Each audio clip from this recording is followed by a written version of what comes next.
malvada a la burguesía, cuando pues yo creo que no fue así específicamente, que claro que yo no estuve muy en el tiempo y no tengo realmente el contexto, pero lo pone como lo peor de lo peor. Y yo creo que sí puede llegar a ser así, sí puede ser demasiado extremista, pero como que lo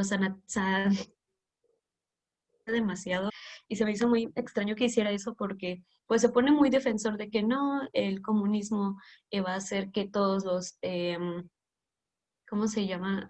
Los campesinos y el proletariado en general eh, que se empoderen, por así decirlo, y se pone como a él mismo de muy bueno, vaya. Eso fue lo que me llamó la atención y el hecho de que, pues sí, dijo algunas cosas que sí me hicieron como que ruidito, como lo de la epidemia de la superproducción, porque pues sí, sí creo que haya a lo mejor una superproducción y hasta eso como un exceso de acumulación, porque eso sí fue una cosa con la que yo estuve de acuerdo, que dijera que básicamente le iba a quitar a la burguesía lo que se había ganado del trabajo de otros. Pero sí, pues en general fue eso, que se me hizo muy extraño que satanizara excesivamente a la burguesía cuando pues son un poco más objetivos, por así decirlo, o sea, no se mete mucho en el sentimentalismo la burguesía, eso es a lo que voy. Y eso como que lo tomaba como de, hacen de menos a la familia y no sé qué, pero pues no creo que haya sido así. O sea, no dudo que haya personas que sí sean así, pero no creo que haya sido muy apropiado como que generalizarlo tanto. Y ya. Ok. am, yo pensaría que más bien Marx no hace una acusación moral, porque no es una cuestión moral la que él está, de la que él está hablando, ¿no? Es más bien una cuestión estructural. El problema de la burguesía es un problema estructural y no moral. No es de buenos y malos, no es como de que la burguesía es mala, mala, mala y el proletariado es bueno, bueno, bueno, ¿no? Sino más bien tiene que ver con las propias injusticias que genera el sistema que la burguesía ha construido, ¿no? Pero además, incluso creo que creo que Marx le da su lugar a la burguesía cuando dice que la burguesía ha empujado ciertos cambios, ¿no? Por ejemplo, que la burguesía es la que ha logrado acabar con la monarquía absoluta, ¿no? Con el absolutismo. Y eso es un valor que Marx ve en la propia burguesía, ¿no? Eh, Incluso por ahí no recuerdo exactamente el texto donde Marx lo dice, pero incluso habla de México, habla de cuando Estados Unidos se queda con medio país, cuando se queda Se con trabó los su estados audio, del norte. profesor. ¿Ya me escuchan? ¿Ya me escuchan? ¿Me escuchan? ¿Me escuchan? Ok, Sí, ya. perdón, perdón. Sí, está Claro. medio fallando mi red. Bueno, eh, um, entonces creo que, o sea, Marx sí le da cierto lugar a la burguesía, ¿no? Le da un cierto lugar en la historia como una clase que empuja ciertos cambios, ¿no? Y estaba hablando de México porque Marx ve cuando, bueno, le toca el momento histórico en el que Estados Unidos se queda con todos los estados norteños de México, ¿no? Y él dice que es una cosa buena, ¿no? Porque los Estados Unidos son un país avanzado y tienen una burguesía avanzada, ¿no? Entonces, el problema aquí es que Marx ve la historia como lineal. Esto sí es una crítica, ¿no? Entonces él piensa que la burguesía entonces tiene que forzosamente primero progresar, llegar a dominar a las antiguas clases poderosas y afianzarse en el poder para después dar paso, y este es un paso del que no se puede escapar, para después dar paso a la propia revolución proletaria. Eh, pero la burguesía es un paso necesario, ¿no? Lo que pasa es que Marx ya ve que en ciertos países ya la burguesía ya no funciona, ¿no? O sea, que ya dio lo que tenía que dar la burguesía, ya acabó con el antiguo régimen, ya produjo nuevas formas de producción, pero ahora esas nuevas formas de producción, así como en la época feudal las nuevas formas de producción que generó la propia burguesía, la propia estructura feudal no dejaba avanzar esas formas de producción. Ahora las nuevas formas de producción que está creando la burguesía están siendo limitadas por la misma estructura que ha generado la burguesía. Entonces, Marx sí le da un lugar a la propia burguesía, ¿no? Eh, pero, pero va poniéndolo todo como, como en una especie de historia lineal, que él quiere entender que es lineal, ¿no? Sobre todo porque él es hegeliano. Y Hegel creía en esta parte de la historia como este desarrollo del espíritu absoluto del cual hablamos, ¿no? Un poco también Marx pensaba en eso, ¿no? Bueno, ¿quién más estaba? La compañera Yatzil, por favor. Bueno, sí, el texto sí es, o sea, no cae en sentimentalismos, pero sí es como muy, no muy, pero sí es emotivo porque justamente era para animar al proletariado. Pero se me hace muy padre pues que no cae en moralidades y que se basa más bien en eso, como en ese descubrimiento que toda historia es la historia de la lucha de clases. Y, y bueno, se me hace padre que eso de que el capitalismo mismo va a superarse a sí mismo, o sea que él mismo da las herramientas para que se supere a sí mismo y que a la vez, mientras más se acerca a su final, se va como acrecentando el poder del proletariado. Y pues sí, es una visión como muy progresista, como propia de la época, pero sigue siendo revolucionaria en cuanto a lo que propone, ¿no? Una lucha de clases. Y, y pues bueno, en cuanto a su vigencia, pues creo que sigue bastante vigente porque pues creo que siempre va a estar vigente, ¿no? Porque esta lucha de clases va a estar siempre vigente y, y pues nada, o sea, no me gusta como que la gente le eche la culpa a Marx de los proyectos fallidos del comunismo o que satanicen ahora al manifiesto comunista, porque pues no es lugar como para eso. Y, y pues sí, o sea, ahorita que lo estoy viendo en la clase de marxismos, pues, esta concepción también de Estado es muy distinta a lo que después el propio Marx dice. En esta visión de Estado del manifiesto comunista lo ve como un instrumento, como que el Estado tiene que ser tomado por el proletariado para ahora ejercer como ese mismo poder, pero en contra de los burgueses, pero no va a ser el mismo tipo de Estado porque justamente van a luchar contra esa como división de clases y que solito por sí solo ya va a dejar de ser un Estado. Y después de lo que pasa en Francia y después de la vivencia de la Comuna de París, lo que dice es como que, bueno, ya vimos que eso no sirve, como, o sea, que el Estado tiene que ser destruido desde el principio, o sea, no hay lugar para una dictadura del proletariado como tal, literal, de que tomen el Estado y ya ejerzan ahora como esa presión sobre la ahora clase dominada, que será la burguesía, sino que desde un principio se destruye el Estado. Y sigue siendo utópico, o sea, si en un principio era utópico, esta segunda como visión de Marx sigue siendo utópica, pero pues no sé, creo que tiene mucha importancia y es muy interesante. Ya. Muchas gracias. Sí, o sea, esta cuestión que dice sobre el Estado es muy importante, ¿no? O sea, las visiones que tiene Marx. Porque aparte, o sea, es que Marx no siempre fue el mismo Marx, ¿no?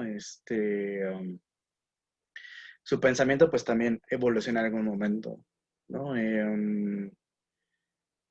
A mí lo que se me hace utópico de Marx no es tanto la destrucción del Estado, yo creo que sí se puede destruir el Estado.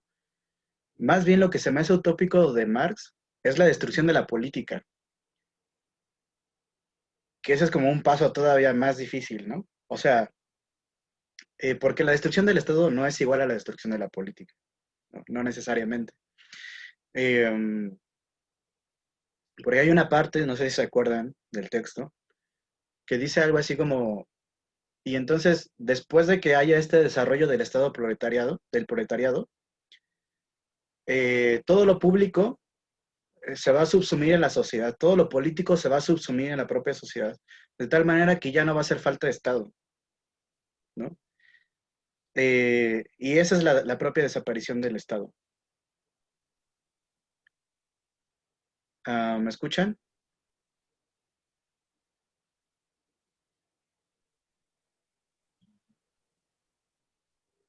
Se escucha trabado. ¿Me escuchan ya, compañeros? Perdón. Bueno, entonces lo que piensa Marx es esta cuestión, ¿no? O sea, que cuando el estado del proletariado se desarrolle de manera completa, el mismo estado va a desaparecerse a sí mismo, ¿no? Y junto con él la política. Ahí ese es el pasito que a mí me da como, digo, no, o sea, está muy cabrón, ¿no? O sea, que la política desaparezca se me hace una cosa muy, muy cañona, ¿no? Porque lo que él entiende es que entonces ya no va a haber falta ni gobierno ni nada, porque ya cada quien se va a poder, como todo es de todos y todos vivimos en comunidad, etcétera, etcétera, cada quien va a poder decidir por sí mismo, ¿no? Aquí es donde, por ejemplo, aquí es una cosa interesante, que Marx sí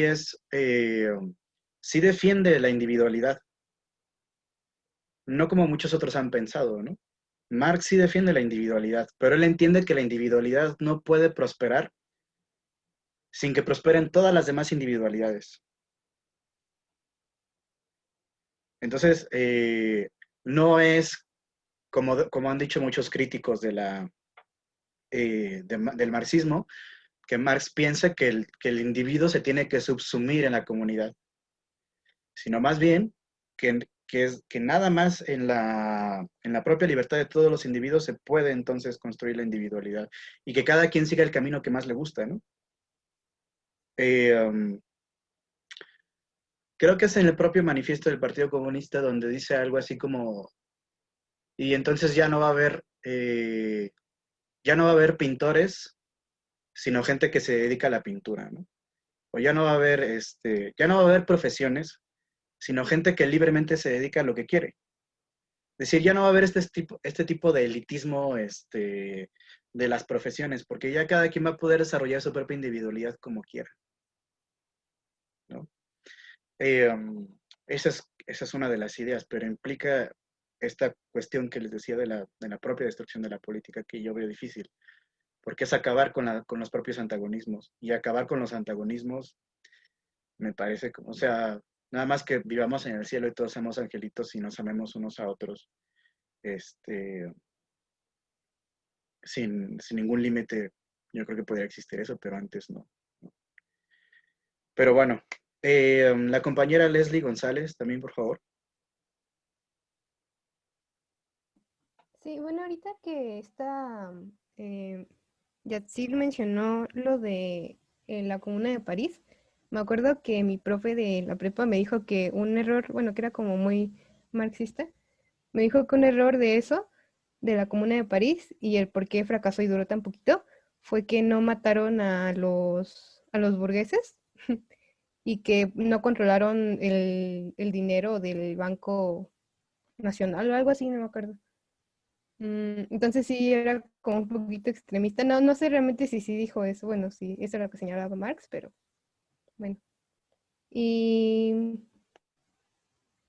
y bueno, una cosa que estaban platicando ahorita, de que Marx según veía al proletariado como los buenos, ajá, sí, como algo así, pues me surgió la idea, o bueno, la pregunta de si pasa esto de la dictadura del proletariado, que sería como la transición a un comunismo.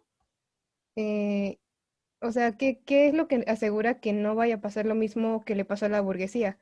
O sea, ya cuando se haga del poder político, porque pues es una realidad que no está bien generalizar que el proletariado, por ejemplo, pues sea bueno en su totalidad, ¿no? O que tengan como los conocimientos para establecer algo así bien sin conflicto ni nada. Y también entra una cuestión del propio adoctrinamiento que ya tiene toda la sociedad del mundo. Como el el espíritu capitalista que ya mencionaba, por ejemplo, Weber que habíamos visto. O sea, lo tenemos tan arraigado, tan dentro de nosotros, desde que nacemos sin decidirlo, que es una cuestión difícil de cambiar. Y es algo que ya como había dicho usted, no lo consideró Marx. Y también otra cosa que habla Marx es acerca de que, bueno, este manifiesto comunista, es de que los burgueses, bueno, la burguesía no es capaz de dominar porque orilla al proletariado a estar en decadencia, o sea, en no poder mantenerse por la pobreza que tiene. Y esta pobreza pues debe ser mantenida por el propio burgués, por la propia burguesía. Y bueno, aquí también me surgió otra idea que había visto antes, de, de que el propio sistema capitalista va a ir en decadencia.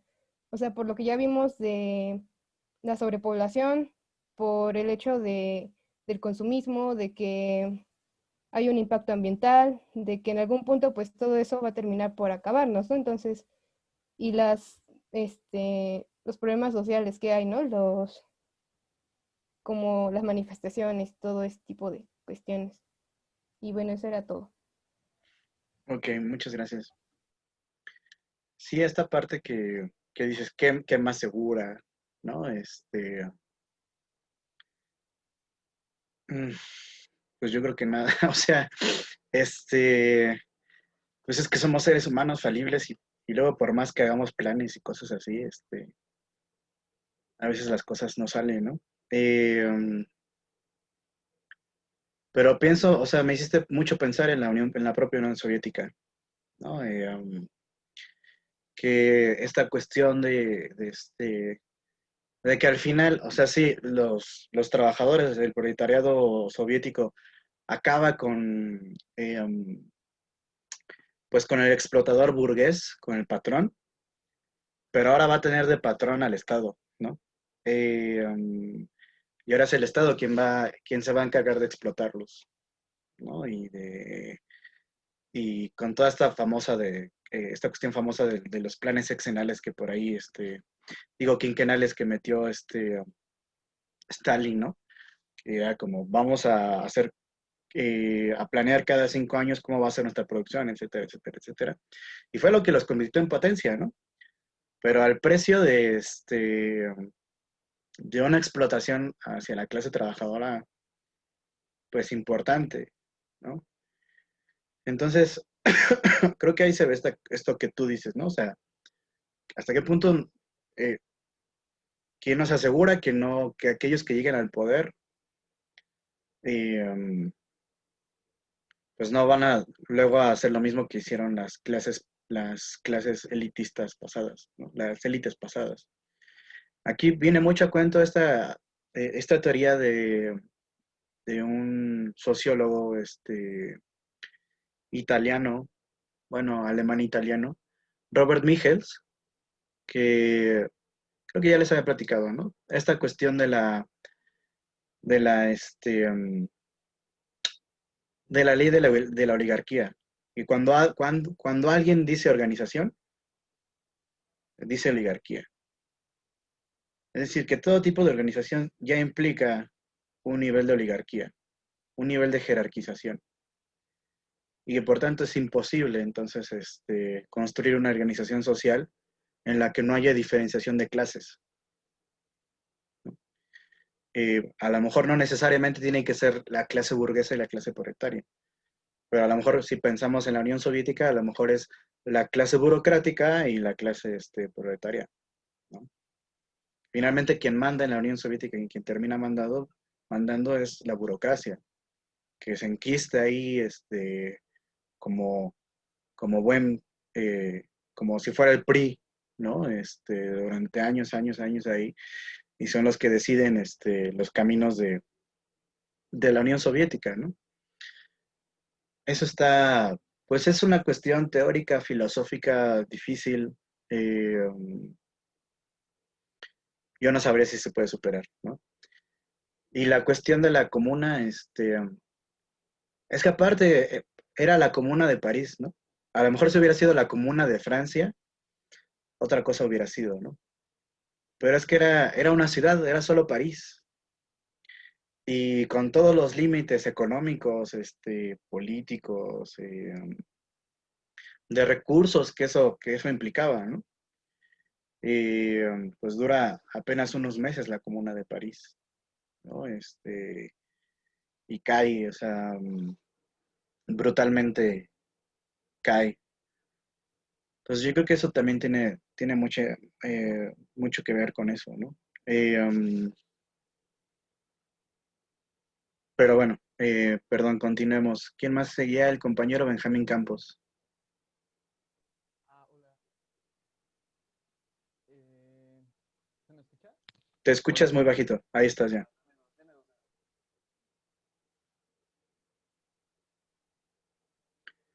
segundos. Ahora. Ya. Ok. Pues yo tengo como una participación guión pregunta. O sea, yo siempre cuando leo a Marx, en la parte en la que habla sobre que la historia es lineal, como que yo siento que se contradice, o bueno, al menos yo como lo veo, porque pues como dice que los burgueses antes eran, bueno, cumplían el papel del proletariado, ¿no? En el momento en el que pues le quitan el poder pues, a los reyes, a los nobles. Entonces, ¿qué no es más como cíclico de historia? Porque pues, o sea, como que los que están abajo de la lucha de clases, pues le quitan el poder a los de arriba. Entonces, como que eso cambia como los roles y se va haciendo como eterno. Eso es yo como lo interpreto. O sea, no sé si esté bien o mal, pero pues eso es como lo que yo siempre llego a entender. Ok. Eh, Esa postura existe, pero creo que no es la de Marx, ¿no? Porque Marx sí piensa que, o sea, sí, como bien dices, ¿no? O sea, está la burguesía y provoca cierto progreso, ¿no? Termina con el antiguo régimen absolutista y nos introduce a un nuevo régimen que implica un progreso histórico, pero es que para Marx la historia sí se acaba, y se acaba cuando llega el comunismo. Perdón, no es que se acabe, más bien es que empieza realmente la historia. Se acaba la vieja historia en donde todo está definido por la lucha de clases y comienza una nueva historia en la que ya no hay clases. Es la verdadera historia del ser humano, dice Marx. Cuando ya no hay diferencias entre clases y cuando cada quien puede desarrollarse de manera libre, ahí es cuando realmente empieza la historia del ser humano. Entonces, no es que, por ejemplo, después del proletariado vaya a llegar otra, entonces clase que también se apropie y que entonces que también se vuelva una cuestión jerárquica y que sigan existiendo la lucha de clases.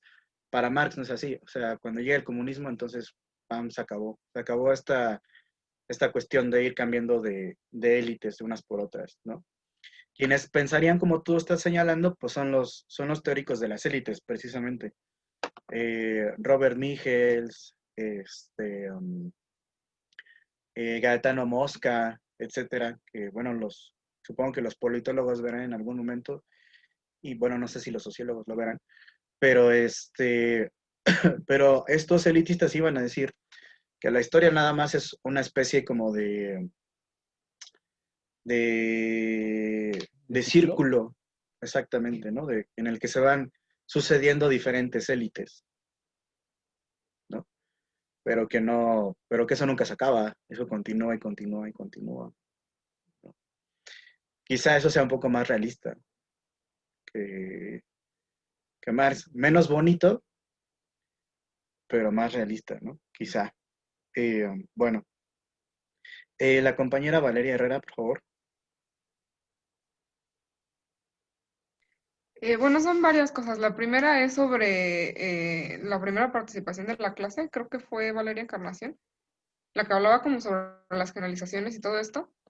Eh, Creo que como, bueno, en las ciencias sociales deberíamos dejar de tenerle como tanto miedo a las generalizaciones, al decir, es que esto funciona de tal manera porque para hablar de problemas estructurales, para hablar de problemas sociales, es obvio que tienen que existir las generalizaciones. Porque si nos ponemos a hablar de cosas que son específicas, ya no estamos hablando de cosas sociales, porque una sociedad es un conjunto. Entonces, creo que a veces el hacer ese tipo de, bueno, creo que es como una piedrita en el zapato que deberíamos ya sacarnos como científicos sociales porque lo escucho muy seguido y lo escuchamos en todas partes, ¿no? Cuando se habla de cualquier cosa, siempre dice, bueno, sí, pero no generalices, ¿no? Pero es que se necesita generalizar en ciertos casos para, pues, hablar de una problemática social. Luego, sobre esta parte de la caída del capitalismo, se estaba haciendo ahí una conversación interesante en el chat sobre si puede o no puede realmente caer. Yo personalmente creo que sí, porque lo comentaba justamente Yatzil en el chat, o sea, no es algo que haya existido toda la vida, al igual que el Estado.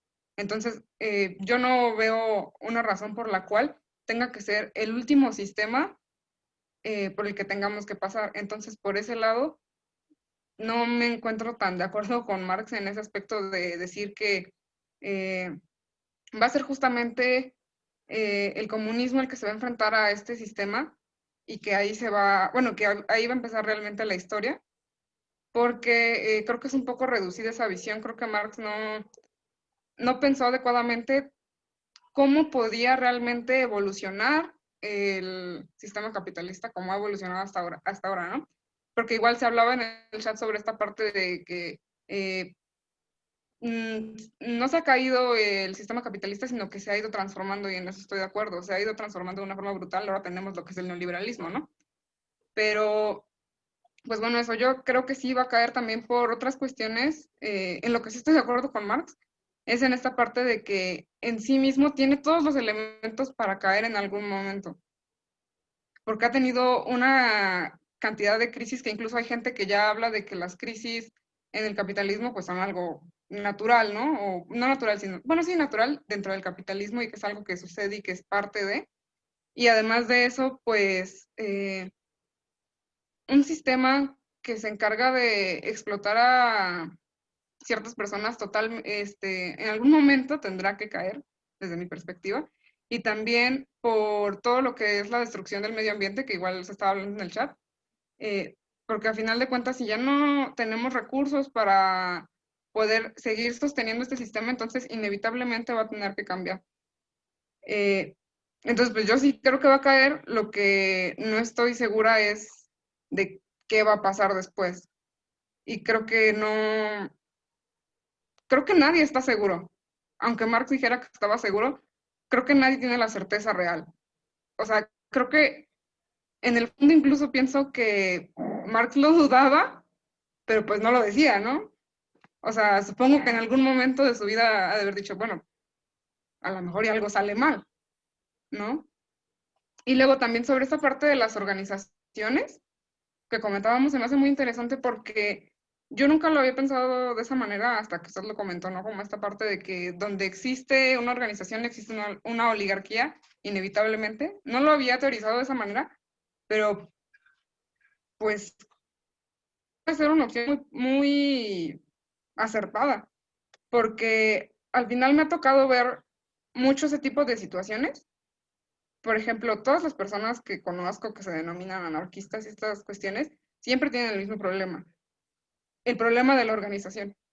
Porque cuando llega la hora de organizarse, existen mil y un peleas y las peleas siempre versan sobre el hecho de, es que aquí no hay jerarquías, es que estás protagonizando. Y siempre es esa la problemática. Y ha pasado también en otros movimientos. Por ejemplo, el movimiento feminista siempre ha intentado ser un movimiento horizontal. Y yo estoy por ese lado también de que debe ser horizontal, porque si no caemos en ciertas situaciones como lo que fue el feminismo en la primera ola, que era un feminismo blanco, un feminismo para las mujeres de clase alta. Sin embargo, sí creo que debe de haber de alguna manera algún tipo de organización, porque si no se cae algo en lo que ya nos tropezamos una vez en el feminismo radical de los 70s, y es que también hubo estas peleas. Es que está habiendo protagonismos, es que está habiendo una jerarquía. Entonces, creo que no tenemos realmente una fórmula aún de cómo organizar sin jerarquías, de cómo organizar sin pisotear al otro. Creo que esa es la gran pregunta que tenemos que hacernos. Totalmente, totalmente. Y es una pregunta,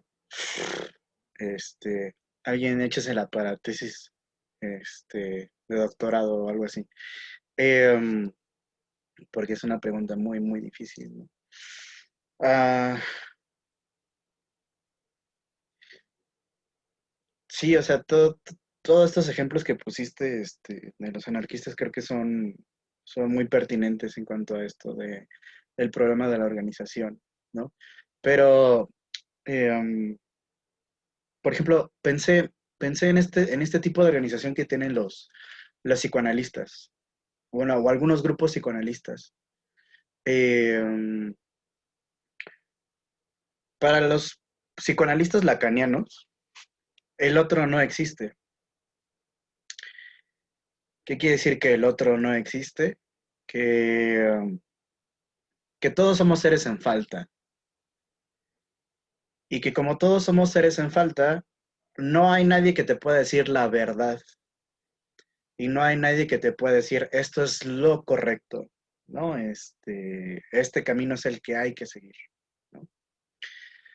Por tanto, a los lacanianos, esta cuestión de las jerarquías, pues también eh, le hacen fuchi, ¿no? Eh, um, pero una forma en la que ellos se organizaban para hacer sus círculos, por ejemplo, de discusión, era, hacemos un círculo de discusión, armamos un círculo de discusión en el que fulanito o fulanita se encargan de dirigir el círculo de discusión, pero ese círculo de discusión tiene un límite de duración. Se acaba después de un tiempo, se desarma y entonces se acaba la jerarquía y se acaba este asunto, ¿no? Y después si se vuelve a armar, se tiene que armar con otros miembros diferentes y obviamente con alguien que lo dirija el propio círculo de discusión diferente, ¿no? Entonces se arman y se desarman, se arman y se desarman. Y es una forma que ellos tienen de evadir esta cuestión de los protagonismos y de los liderazgos que se enquistan, ¿no? No de acabar con ellos, sino de evadirlo. Si quieres, de poner un dique de resistencia, ¿no? Pero nunca de acabar con las jerarquías, ¿no? Son cuestiones interesantes que no sé si se han aplicado para cuestiones sociales, para movimientos sociales o cosas así, pero sería interesante investigarlo, ¿no? Por ejemplo, por eso los psicoanalistas también dicen que no, eh, o ciertos grupos de psicoanalistas le hacen fuchi a las escuelas, o que participen dentro de las universidades, porque ya una universidad implica jerarquía, ¿no? Implica también que hay alguien que sabe la verdad y alguien que no sabe la verdad, ¿no? Por ejemplo, uno cuando empieza a hacer la maestría o el doctorado, pues uno como doctorante es el ignorante, el que no sabe nada, y los tutores o los multitutorales son los que saben todo y tú estás ahí para quedar bien con los que sí saben, tú que no sabes, ¿no? Y a todas estas cuestiones los ciertos grupos de psicoanalistas les hacen fuchi por toda esta cuestión de que el otro no existe, de que no hay nadie que te diga realmente es que esta es la verdad, sigue este caminito, ¿no? Todos somos seres en falta, todos somos seres a lo que no podemos llegar a esa plenitud total, ¿no? Y que por tanto, eh, no hay como esa especie como de decir yo soy el que dueño de la verdad, ¿no?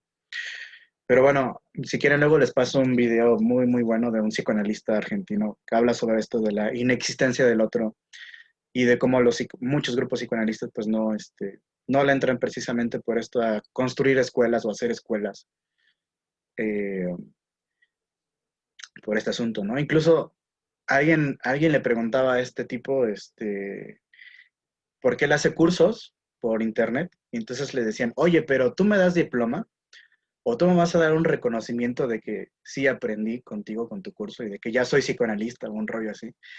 Y él les decía, no, o sea, aquí no hacemos eso, ¿no? Es como tú vienes a aprender y cosas así, pero nosotros no te damos un diploma para que lo cuelgues y digas, sí, ya soy psicoanalista, porque no creemos en eso, dice él, ¿no?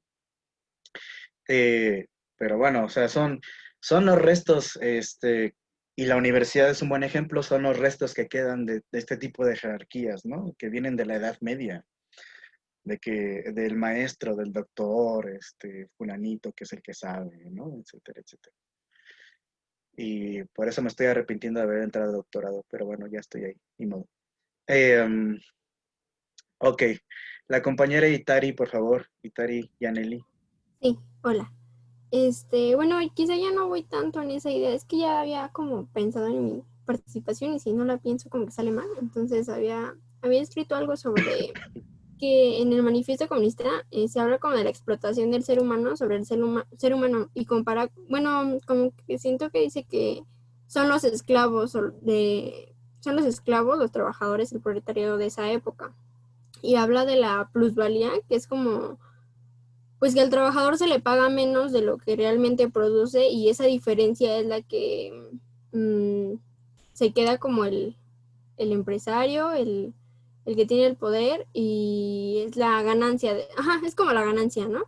Entonces siempre es eso, ¿no? De que no importa si trabajas 4 horas, se te pagan, por ejemplo, dos, no importa si trabajas 8, se te pagan 4, y es como complicado. Bueno, yo empecé a leer eso de la plusvalía por un meme, entonces pues me pareció curioso. He visto muchos memes de plusvalía y a lo mejor no lo he entendido completamente bien. Entonces, más bien es como opinión y pregunta, que me explique bien qué es la plusvalía.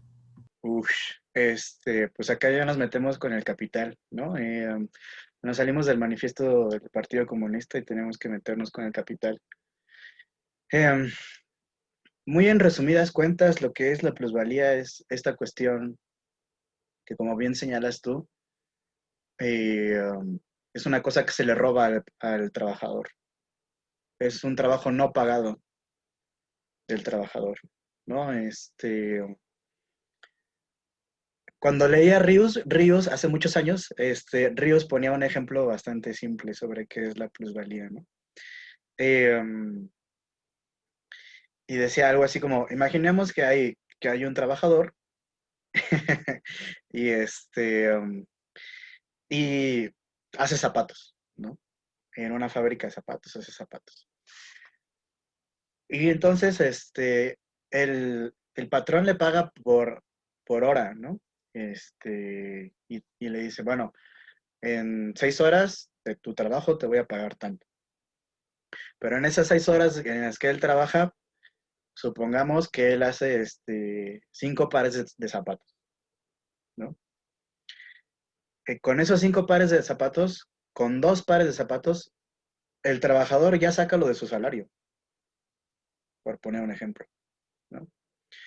Pero los otros 3 pares de zapatos que él hace, pues son para pagar la luz de la fábrica y para pagar pues otras cosas, materias primas y todo lo que se usa en la fábrica para hacer zapatos, ¿no? Supongamos que para eso se utiliza otros 2 pares de zapatos, ¿no?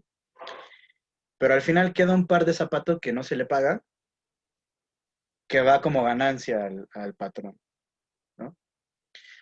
Ahora supongamos que sigue trabajando 6 horas, pero que el patrón se le ocurre un plan para que sea más productivo, ¿no? Y ese plan es que ya no vaya al baño. No tienes permiso para ir al baño, así trabajas más tiempo, ¿no?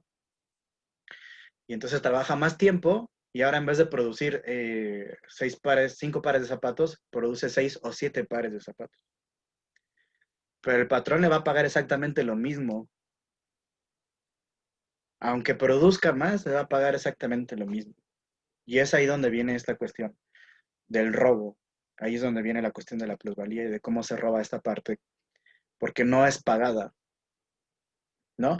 Y sobre todo viene de la idea, o viene del hecho, de que el trabajador lo que está vendiendo es su fuerza de trabajo, pero no tiene nada más que su fuerza de trabajo, pero no tiene medios de producción.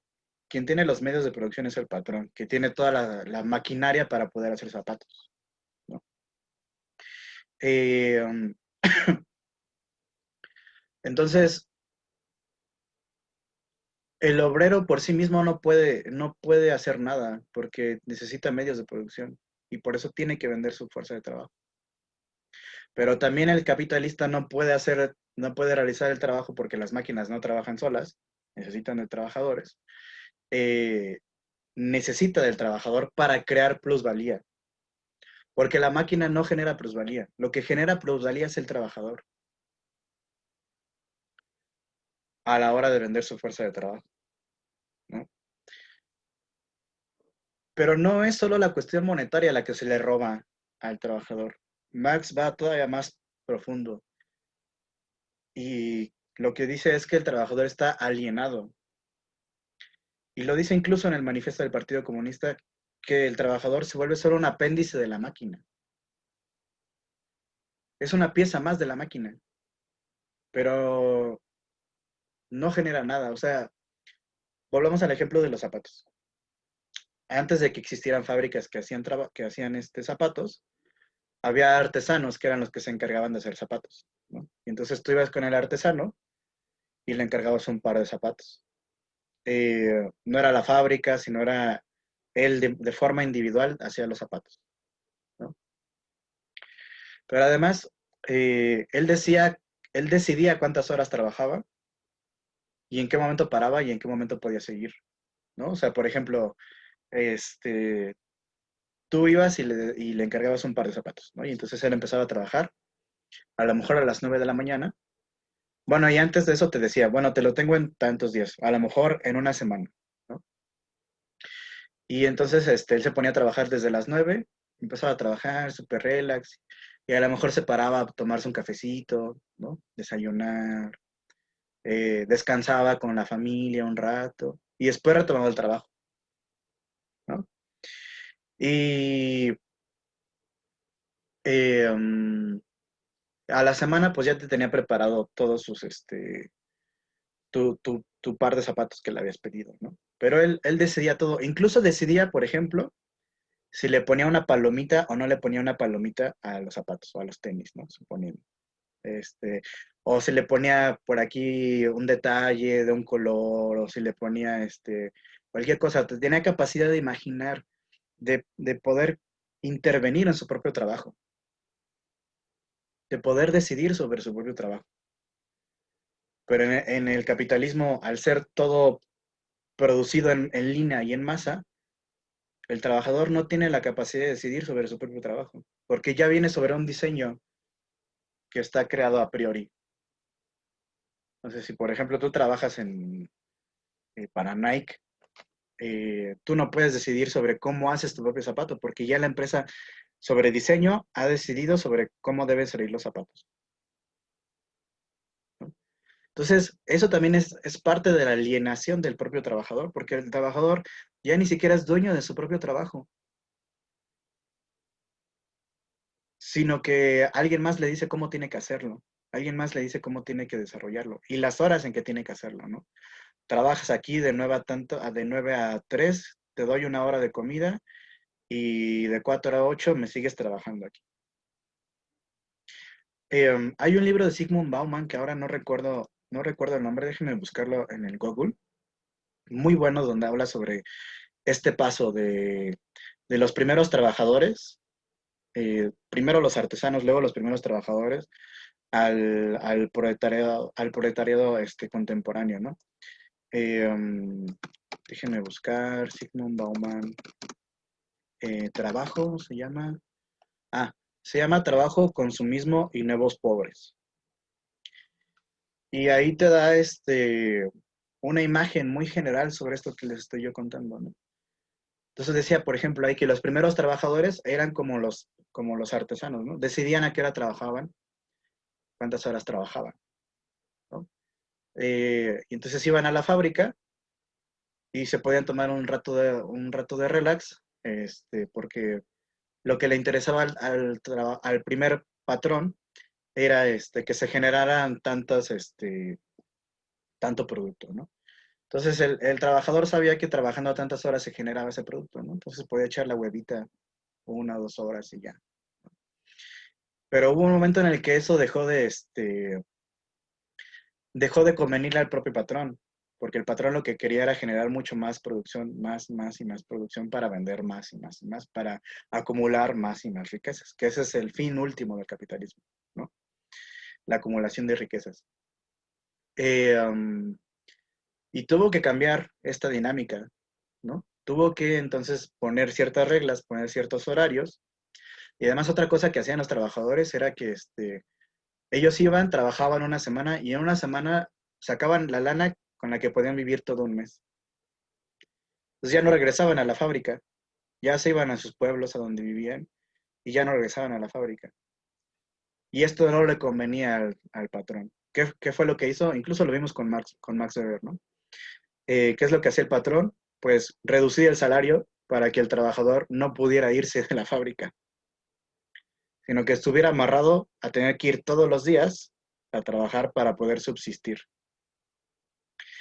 Es una cosa que también señala Marx en el manifiesto del Partido Comunista, ¿no? El trabajador nada más recibe aquello que le va a dar para vivir al día, pero no más, ¿no? Entonces eso es lo que hace que el trabajador se amarre a ese trabajo, ¿no? O sea, es una cosa horrible, o sea, todos somos esclavos de este sistema. Y ese sistema se sigue repitiendo. No somos dueños de nuestro propio trabajo, no somos dueños de nuestro tiempo y no somos dueños de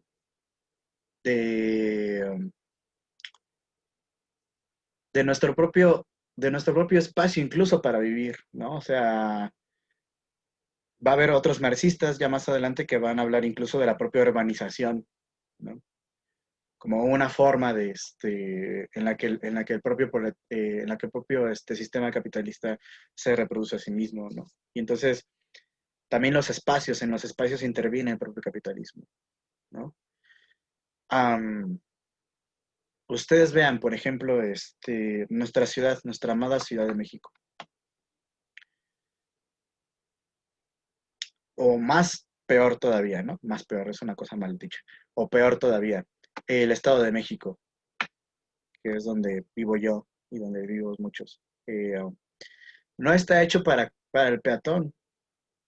Los espacios están hechos para que vayan los carros y para que vayan el transporte, ya sea privado o de carga, ¿no? Pero no está hecho para el propio peatón. Entonces, uno tiene que atravesar avenidas y tiene que atravesar así un montón de calles y cosas así, siempre arriesgando la vida, ¿no?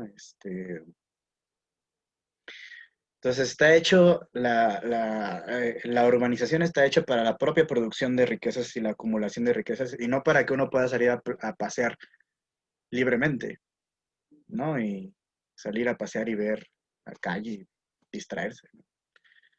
Entonces, todos estos ámbitos, todas estas dimensiones tienen una implicación en la propia producción del capital y de la acumulación de riquezas. Y estamos alienados incluso en este sentido, ¿no? En todos esos sentidos estamos alienados. Es decir, estamos despojados. Bueno, creo que eso responde un poco a tu pregunta, aunque me emocioné y me explayé. Pero bueno, el compañero Alberto Prado, por favor. Hay muchas cosas que se pueden rescatar de la lectura, pero lo que más me quedó fue la parte que está casi al final, donde Marx habla de que el Partido Comunista, por ejemplo, en Suiza, apoyaba a los radicales, aun cuando el Partido Comunista entendía que había muchas cosas contradictorias, o que en Alemania el Partido Comunista luchaba al lado de la misma burguesía, en tanto que esta luchaba en contra de la monarquía absoluta. Y esa parte me llamó la atención porque es algo que es muy claro incluso hoy en día. Si lo traemos a México, podemos ver que hay muchos problemas, no sé, entre la alianza federalista, los gobernadores y el presidente. Porque por el final de cuentas hay un conflicto de intereses y nunca se detienen a pensar que aún existiendo esos intereses propios, esos intereses que cada uno se va a encargar de defender, pueden colaborar y ya después van a fijarse en qué van a hacer. Es algo natural. Cuando leíamos a Villoro, ahí decía que la realidad está hecha a la imagen y semejanza del hombre y que cada hombre va a tratar de reflejar en el exterior lo que trae dentro de sí. Entonces no vamos a permitir que otra persona venga a irrumpir nuestra realidad. Entonces es natural y es entendible que no puedan congeniar. Sin embargo, muchos de los problemas se suscitan debido a esto. Si nos fijamos en Estados Unidos, Trump, por ejemplo, tiene un discurso poco, ¿cómo lo podemos llamar?, que busca quebrar la sociedad. Y al menos en el discurso Biden, pues siempre propone, aquí no hay demócratas y republicanos, aquí todos somos americanos, tenemos nuestras diferencias, pero vamos a trabajar juntos y ya después vamos a encargarnos de ver quién tiene las mejores ideas y quién no, y a cada quien se va a encargar de llevar agua para su molino. Pero esto es lo que más me gustó de toda lectura, que Marx entendía que si bien hay cosas que no podemos, con las cuales no podemos congeniar al 100% con la otra parte, aún así tenemos que tratar de ir juntos hasta donde sea posible y ya después vamos a intentar buscar cada quien su beneficio. Porque él lo decía con lo de Alemania, o sea, vamos junto a la burguesía porque ellos están en contra de la monarquía, pero jamás vamos a olvidarnos de decirle al proletario que, que cuando todo esto se resuelva, ahora vaya en contra de la burguesía. Es decir, en este momento vamos a ir junto con la burguesía, pero cuando todo esto se resuelva, ahora vamos a ir en contra de ustedes. Entonces, esto es lo que más me gustó y eso es lo que quería destacar.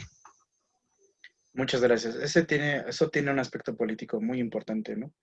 Lenin también llegó a decir esto, ¿no? O sea, tenemos que saber hacer alianzas, ¿no? Porque sucedía y sucede hasta la fecha que hay muchos grupos marxistas que casi son sectas, ¿no?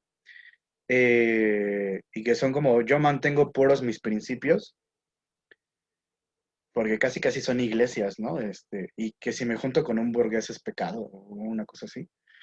Um, y que no aceptan ese tipo de cuestiones, pero que son estrategias políticas, ¿no? Eh, o más bien tácticas políticas, más que estrategias, porque estrategia es a largo plazo y una táctica es más bien a corto plazo, ¿no? Eh, pero Lenin y Marx lo decían, ¿no? O sea, tenemos que ir con aquellos grupos, aunque no nos encanten, porque los necesitamos para llegar a este lugar que queremos llegar, ¿no? Pero siempre, y ese es otro error, el error del otro extremo, eh, de estos partidos que se desdibujan tanto que entonces se olvidan de los principios, ¿no? Que en nombre de vamos a juntarnos porque tenemos que aliarnos, porque no sé qué, terminan desdibujándose a sí mismos, ¿no? Y terminan convirtiéndose en cualquier cosa. Eh, Estos partidos políticos que se les llama catch-all, ¿no? Es decir, atrapa todo. Eh, que yo, mis principios los vendo dependiendo de qué es lo que quiera la gente, ¿no? Ese es el otro extremo que creo que en el que también cayeron muchos partidos comunistas, pero más partidos socialistas y partidos socialdemócratas, ¿no? Um, y era una cosa que decía el dirigente del Partido Comunista de España, Julián Guita, que recién falleció hace creo que un año, una cosa así. Y lo decía en una entrevista, el problema no es que hagas alianzas con ciertos grupos. El problema es que después te olvides que solo eran alianzas momentáneas. O sea, si te vas a aliar, hazlo, pero después sigue ahí en las andadas, sigue diciendo que el sistema se tiene que caer, sigue diciendo que esto y aquello, etcétera, etcétera, etcétera, ¿no?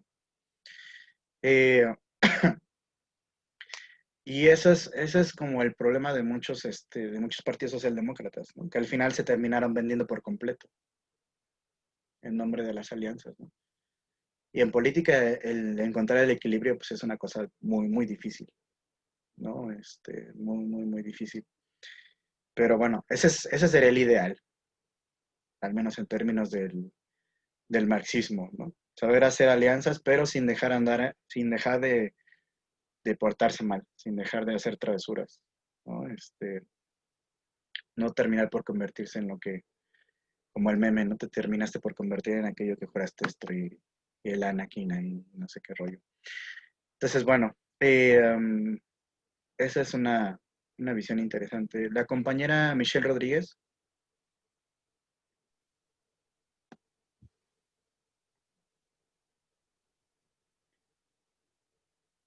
No te escuchamos o no sé si soy yo.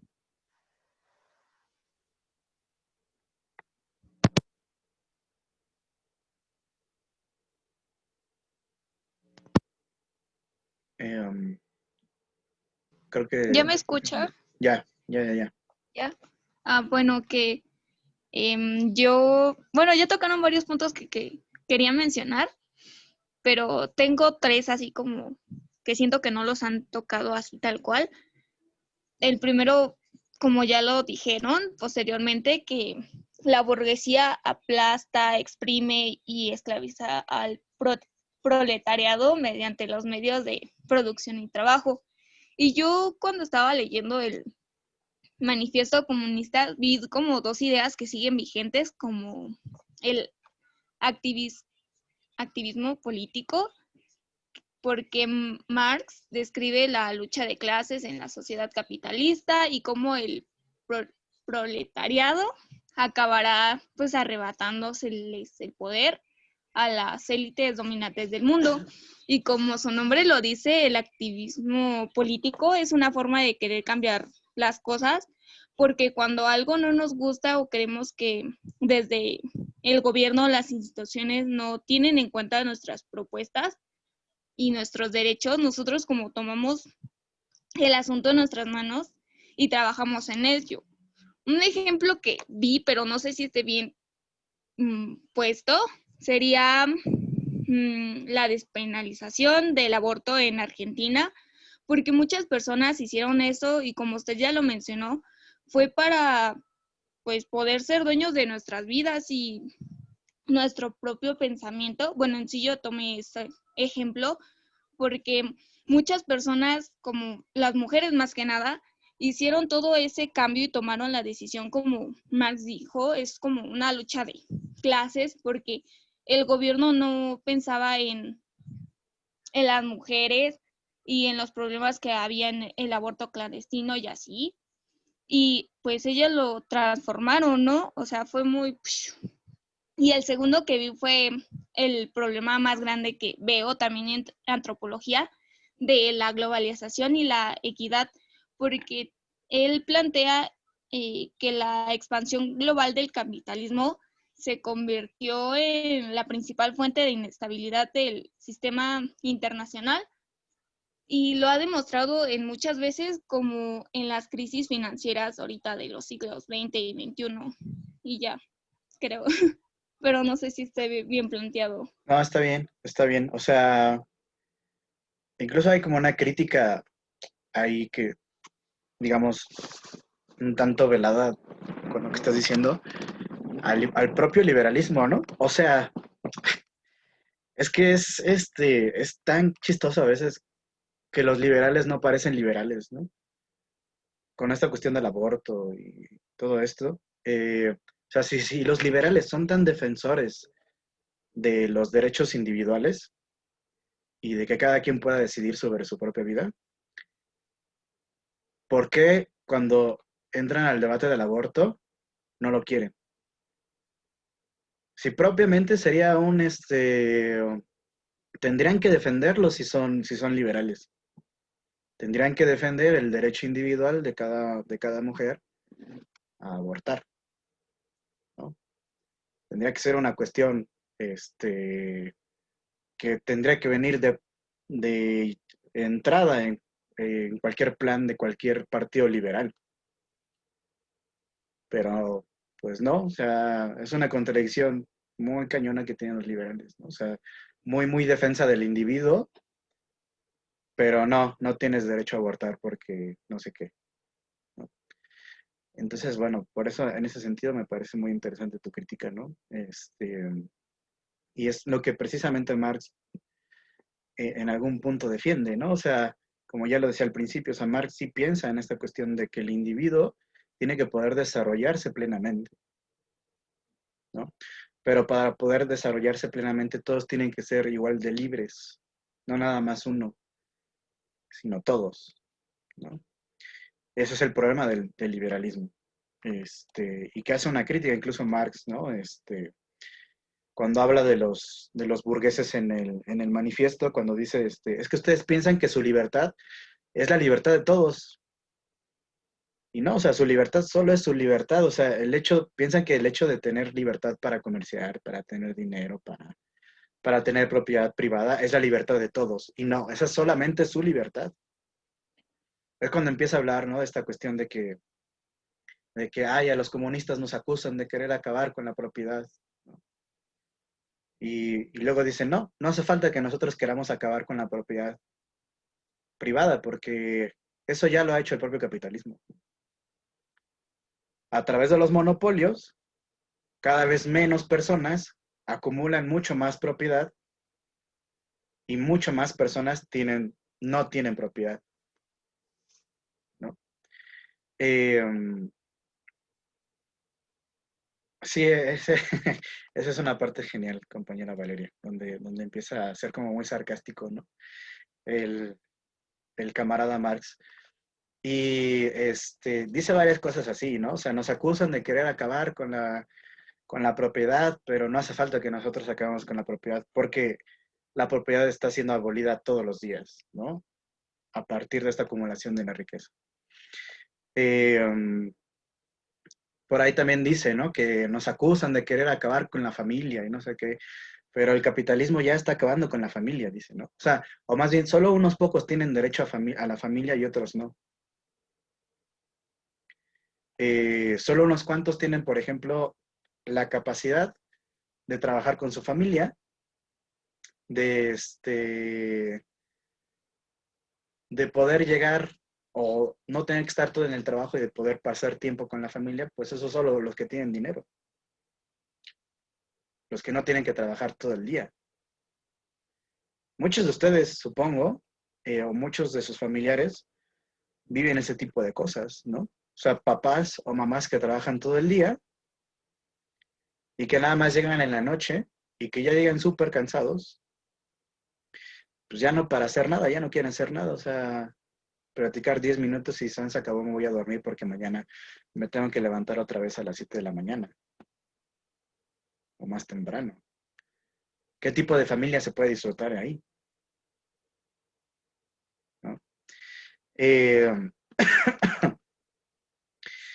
Entonces, aquí da toda una serie de... Empieza a defender a los comunistas, ¿no? De todo aquello que le acusan de querer acabar. Entonces dice, no, o sea, nosotros no queremos acabar con eso, de hecho queremos defenderlo. Y quien está acabando realmente con todo eso es el propio capitalismo, ¿no? También dice, ¿no? Se les acusa a los comunistas de querer acabar con la patria, ¿no? Y dice, pues es que el proletariado no tiene patria.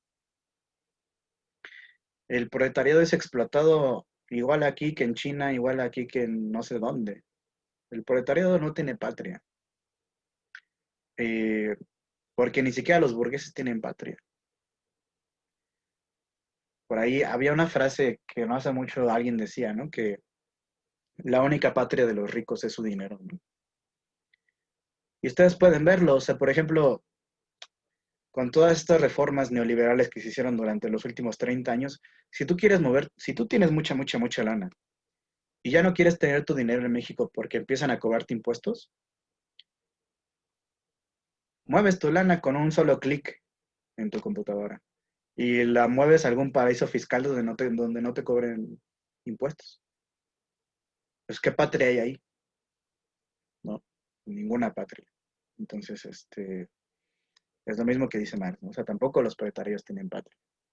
Dice, claro, la lucha tiene que ser nacional porque siguen existiendo países y no sé qué, y no sé qué. Pero al final la lucha tiene que ser internacional, ¿no? O sea, por eso después se crea la famosa primera internacional, luego la segunda y la tercera internacional, ¿no? Porque los comunistas han entendido desde el principio que no es una cuestión de países, que no es una cuestión de patriotería, sino que es un problema internacional que se tiene que luchar a través del compromiso internacional, ¿no? Sí, compañera Valeria.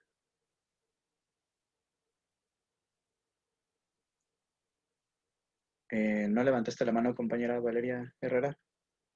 Sí, perdón. Ah, Sobre lo que estábamos comentando en el chat, igual hay una parte en donde plantea la abolición de la prostitución, igual cuando habla de las mujeres y habla de la familia. Y personalmente es una propuesta que me parece fantástica, y no solo me parece fantástica, me parece necesaria y me parece coherente en el marco de todo lo que habla Marx, Pero es algo curioso porque, bueno, justamente hace un momento hablábamos sobre cómo hay grupos que se denominan marxistas o que se denominan de izquierda y han cambiado y han deformado tanto lo que significa la izquierda que ahora creen que ser de izquierda es defender la capitalización de los cuerpos de las mujeres y el regular el hecho de que sean vistas como mercancías. Por eso es que me parece tan coherente que Marx lo plantee, porque es evidente que la prostitución es tan solo una muestra más de cómo funciona el capitalismo. Y no solo una muestra más, a mí me parece una de las muestras más horrorosas, pero al mismo tiempo más sinceras, digámoslo así, de cómo funciona. Porque literalmente estamos hablando de cómo los seres humanos, y en este caso específicamente las mujeres, no somos seres humanos, sino que somos mercancía que es intercambiable. Entonces, creo que sería interesante hablar sobre esa parte y en general sobre las cosas que se empiezan a plantear sobre las mujeres, porque, bueno, tampoco creo que hayan sido la octava maravilla, pero pues sí eran muy avanzados para su época en ese aspecto. Y esta parte de la abolición de la prostitución, incluso como dato ahí para quien no haya tenido la oportunidad de leer o de escuchar al respecto, en la URSS sí se logró prácticamente la abolición de la prostitución. Y es algo que yo cuando menos no he leído que haya pasado en otro lugar más que en la URSS. De verdad, los números, las cifras de prostitución eran tremendamente bajas porque ya no había una demanda de prostitución. Y es esto de lo que se habla, porque de nuevo sacan las garantías individuales para decirnos que las mujeres tienen derecho sobre sus cuerpos y como tienen derecho sobre sus cuerpos, tienen, entre comillas, derecho a vender sus cuerpos o a rentar sus cuerpos, cuando realmente no funciona de esa manera, porque no estamos viviendo en un mundo donde hay una libre elección. No hay una libre elección bajo el patriarcado y bajo el capitalismo, sino que se ha demostrado, y hay cifras que lo comprueban, que si la prostitución existe es porque existe el hambre, es porque existe el desempleo y porque muchas de esas personas con hambre y muchas de esas personas desempleadas son mujeres. Y entonces, si se atacan esas problemáticas, evidentemente la prostitución dejaría de ser una opción para las mujeres, ya que no es algo que se haga por gusto, digámoslo así, porque así lo plantean muchas personas. Y creo que eso es ignorar la realidad de la mayoría de las mujeres en nombre de esta libertad individual que realmente está coaccionada. Sí, sí, sí, lo he escuchado yo también mucho, como lo dice, ¿no? O sea, no, pero pues es que debería poder rentar su vientre, debería poder ser libre para rentar su vientre, ¿no? O para prostituirse, o para, etcétera, etcétera, ¿no? Claro, las buenas, pues liberales, liberales al fin y al cabo, ¿no? O sea, para eso sí son liberales, pero para aprobar el aborto no son liberales, ¿no? Y, entonces, bueno, la pura hipocresía. Y claro, esta cuestión que menciona Marx de las mujeres, ¿no? O sea, que si nos acusan de querer instaurar la, la comunidad de las mujeres, ¿no? Y Marx dice, bueno, pues es que eso siempre ha existido, ¿no? No hace falta que nosotros queramos instaurar esa comunidad, ¿no? Y, y como dice, ¿no? O sea, es que los burgueses ven como simple instrumento de producción a sus mujeres, ¿no? Como simple mercancía también, ¿no? Y creo que esa es una crítica muy interesante que hace Marx al propio sistema del capital, ¿no?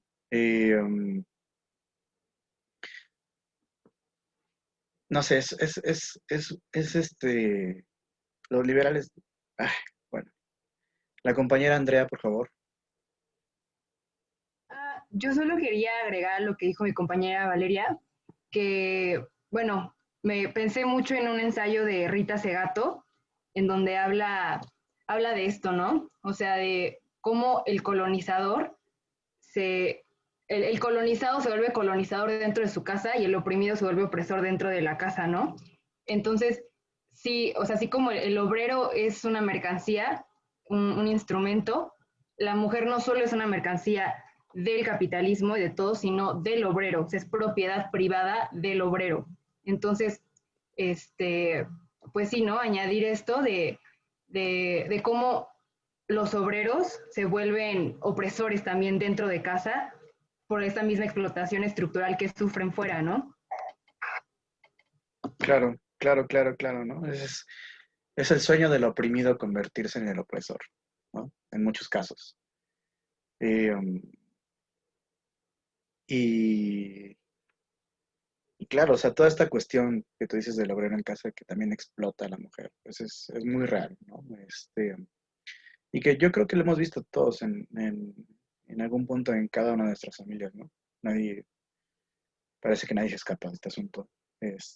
Esperemos que nosotros como nuevas generaciones pues podamos construir pues un tipo de relaciones familiares donde no haya eh, pues este tipo de explotación, ¿no? También de que pues la mujer está para servirme de comer y ándale, sírvele a tus hermanos, no sé qué, ese tipo de cosas, ¿no? Compañera, ¿Yatsi, levantaste la mano o la tenías levantada hace rato? No, sí la volví a levantar. Es que Ah, quiero ok. decir un par de cosas más. Pues sí, que hay que recordar que, o sea, Marx sí escribió el manifiesto comunista, pero no son sus ideas enteramente. O sea, el movimiento comunista era algo ya más grande, o sea, que no salió solamente de la mente, que no salió de la mente de Marx, sino que él, como parte del Partido Comunista, le dijeron como, hey, pues tú haz como manifiesto, ¿no? Que resuma como lo que somos y lo que queremos. Entonces tampoco es lo que decía al principio, o sea, no hay que culpar a Marx como que, ay, él es el jefe o el genio detrás del comunismo.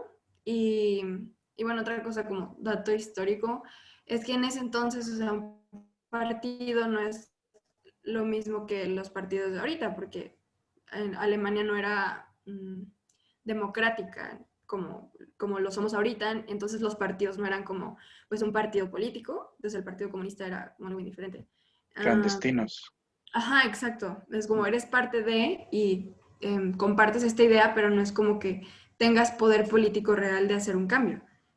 En parte por eso proponen esta como revolución, o sea, este uso de la violencia, porque no, en ese entonces y todavía no hay otra manera de tomar el poder si no es a través de la violencia. Y también que,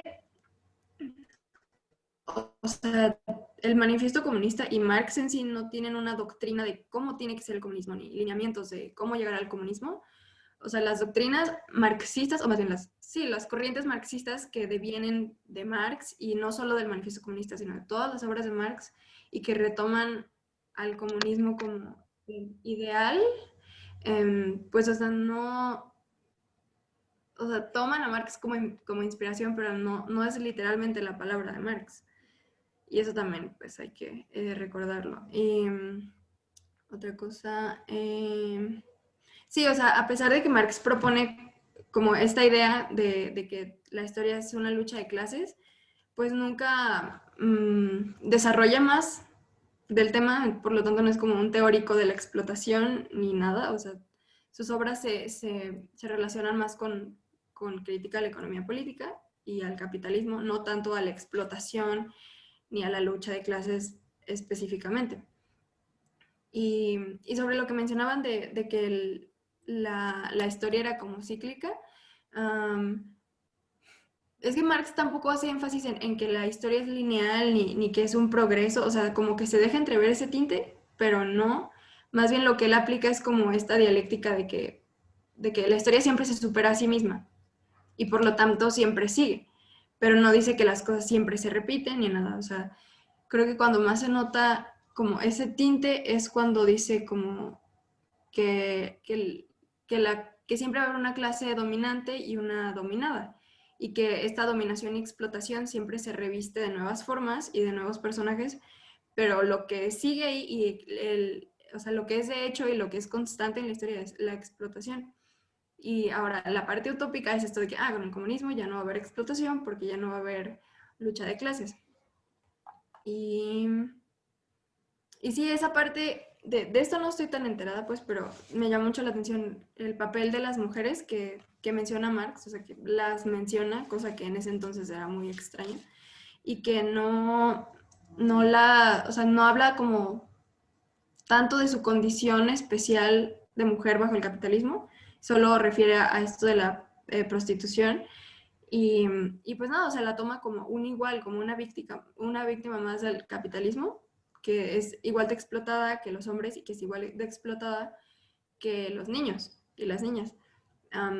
Y algo que no estoy como muy informada, pero es como esta discusión que hay de si puede haber un feminismo marxista o si el marxismo ya tiene como un feminismo como en su naturaleza, y no sé, y ya, eso es todo.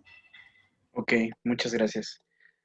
Sí, toda la razón con todo lo que dices, ¿no? De hecho, eh, al principio del manifiesto dice, ¿no? La aplicación práctica de estos principios dependerá siempre y en todas partes de las circunstancias históricas existentes. O sea, no es una Biblia, eh, ni es la palabra de Marx, ni es no sé, bueno, terminamos de leer a Marx y nos persinamos y decimos palabra de Marx, ¿no? Y tomamos la hostia, ni nada de eso, ¿no? Más bien lo que han hecho, como bien dices tú, es los marxistas que han seguido es desarrollar el propio pensamiento de Marx, ¿no? Hacia otros lugares donde Marx no incursionó, ¿no? Por ejemplo, la cuestión de la explotación que bien dices, o también la cuestión esta de la construcción del Estado socialista y del Estado comunista, ¿no? Que él dijo eso, ¿no? Pero nunca reflexionó a fondo sobre cómo sería la sociedad comunista, ni cómo sería la sociedad socialista, etcétera, ¿no? Sino que se limita a hacer una crítica económica del sistema capitalista, ¿no? Pero ya después otros autores incursionarán y profundizarán en todas estas cuestiones, ¿no? Política incluso, ¿no? Política, que tampoco se metió mucho en la cuestión política, el propio Marx, ¿no? Más que un poquito aquí en la cuestión del manifiesto del Partido Comunista, pero nunca profundizó en eso, de cómo debe ser la lucha política del proletariado, ¿no? Ahora sí que lo que él hizo fue poner la primer piedrita de todo un edificio que después se iría construyendo, ¿no? Con otros pensadores y con otros autores. Entonces eso, ¿no? O sea, el propio Marx está diciendo, pues miren, estos principios pues depende de las circunstancias, ¿no? No es una cosa que se tenga que aplicar tal cual.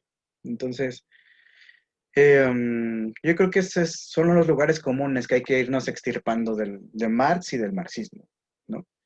Que Marx no era un profeta, ni él mismo pensaba que fuera un profeta, y que el marxismo tampoco es una especie como de profecía que se tenga que cumplir, ¿no? La frase final de Proletarios del Mundo Unidos, creo que da un muy buen ejemplo de que Marx no espera que esto suceda mágicamente, ¿no? Porque él al hacer este llamado, está consciente de que los proletarios no están unidos y de que hace falta que se unan. Entonces, para acabar con el capitalismo, pero que el fin del capitalismo no es una cosa automática, ni que históricamente vaya a devenir en esto, ¿no? Sino que es una cosa por la que se tiene que luchar, ¿no? Al menos eso es lo que pensaría Marx. Bueno, pues no sé si alguien más tenga alguna otra reflexión que quiera hacer, alguna otra participación. Creo que es muy enriquecedor ver a Marx en el propio Marx, ¿no? Y no ver a Marx a través de otros, ¿no? Y que nos digan, pues Marx dijo eso, y luego no lo dijo, ¿no? Siempre es mejor ir a los autores directamente. Por eso a mí nunca me ha gustado en estas clases dejar manuales, ¿no? Porque hay libros sobre sobre autores que hablan, bueno, sí, sobre autores que hablan de los autores que hemos leído aquí. Pero yo prefiero que los leamos directamente para que nadie nos eche un choro, que nos digan otra cosa, ni nos pongan filtros, ¿no? Aunque los leamos directamente. Bueno, pues si quieren terminamos aquí. Continuamos entonces con Bolívar Echeverría para la próxima clase, que también es muy, muy interesante. Y pues nada más, ¿va? ¿Puedo agregar una cosa rápido? Sí, adelante. Pues solo decir que pues a mí me encanta el manifiesto comunista, o sea, me encanta releerlo y todo, pero pues no es Marx, ¿no? O sea, aunque tenga este como tono burlón que dice Valeria, lo tienen todas también en la ideología alemana, ¿no? Y también en el Capital un poco, o sea, como que es muy así Marx, pero pues sí creo que el manifiesto comunista sobre todo, además de ser un panfleto, que era un panfleto y que era para proletarios y todo, sirve para personificar y para identificar bien quién es un burgués y quién es un proletario, porque luego creemos que no sé, que el proletario es el minero o es solo el obrero que trabaja en las minas y no sé qué, y no, o sea, proletario es todo aquel que necesita trabajar para sobrevivir. Entonces, pues nada, que a mí me ha ayudado mucho y recurro seguido a él para recordar esto, pero pues sí que hay que leer más de Marx aparte del manifiesto. Totalmente, ¿no? O sea, como bien dices, que pues esta es una parte más panfletaria, con sus cuestiones muy, muy interesantes aún así, pero pues si quieren meterse con Marx, pues es leer El Capital, etcétera, y otros libros que andan por ahí, ¿no? Pero yo creo que la obra capital es El Capital, ¿no? Entonces, bueno, pues muchas gracias por sus comentarios. Acuérdense de poner en el chat que participaron, no se les olvide, para que registre la participación. Y pues nada, tengan un bonito fin de semana, descansen y nos vemos el lunes que viene, ¿vale? Bye, bye. Profe, entonces Mande. ¿iba a Gracias. subir las participaciones que llevamos en Classroom o...? Sí, el fin de semana se las comparto por el grupo, ¿va? Gracias. Sale, ¿no? ¿De qué? Bye, profe. Bye, profe. Hasta luego. Bye, profe. Hasta luego. Bye, profe. Bye, bye. Gracias. Hasta luego. ¿De qué? ¿De qué? Bye, bye. Una duda, profe, con lo de las participaciones. Sí hemos participado en la mayoría de clases y se nos ha olvidado o ha cerrado usted la sesión antes de lograr poner nuestro nombre. ¿Qué procede? Pues mal, ¿ya ven? ¿Por qué no lo ponen? Pues es que no las puedo registrar si no me sale en el chat. A veces registro algunas cosas que dicen en el chat, cuando son participaciones, cuando son reflexiones, ¿no? Pero si ponen una cosa así como que no tiene nada que ver, no lo registro como participación.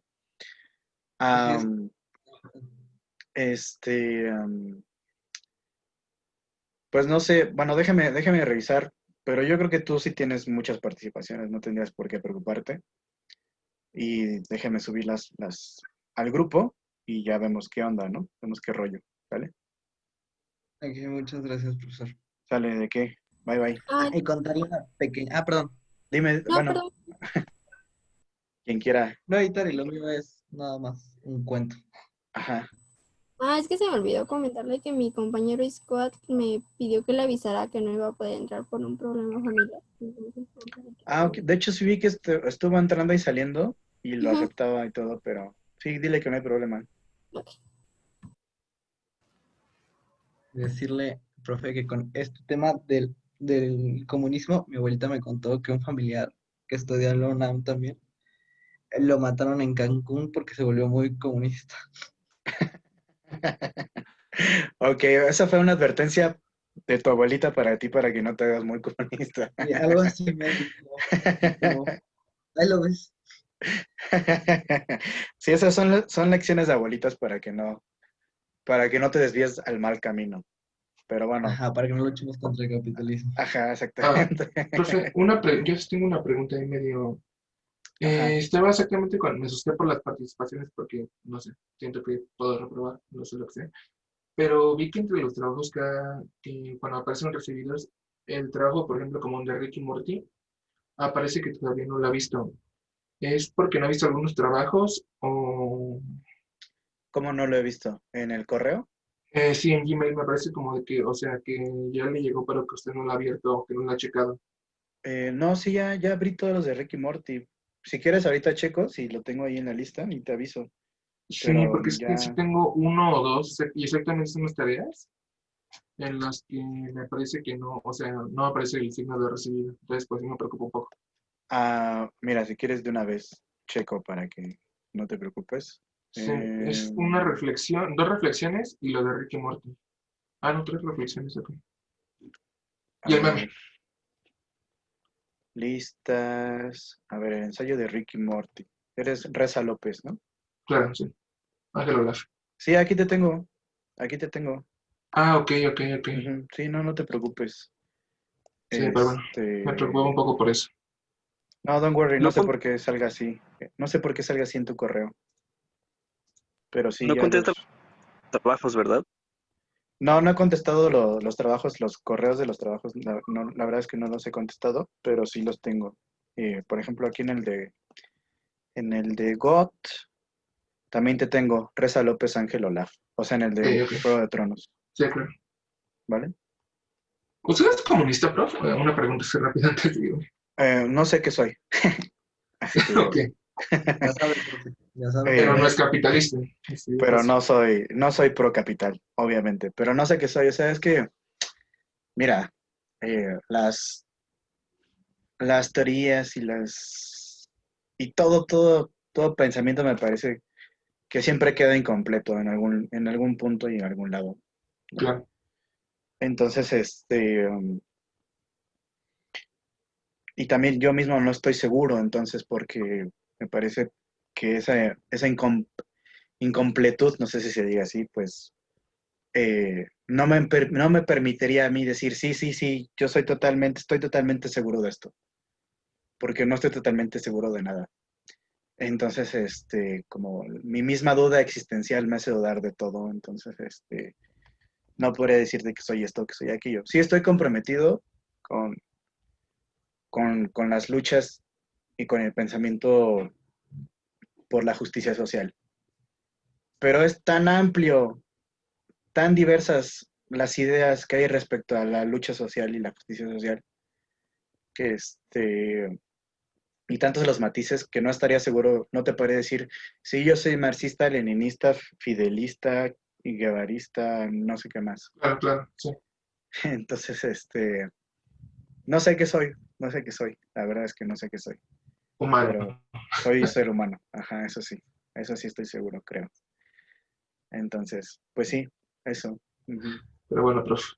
Bueno, pues cuídense mucho, nos vemos Espero el que esté muy lunes. bien y que tenga un buen fin de semana. Igualmente, que les Saludos. vaya muy bien. Bye, bye, Va. descansen. Adiós, profe. Bye, bye.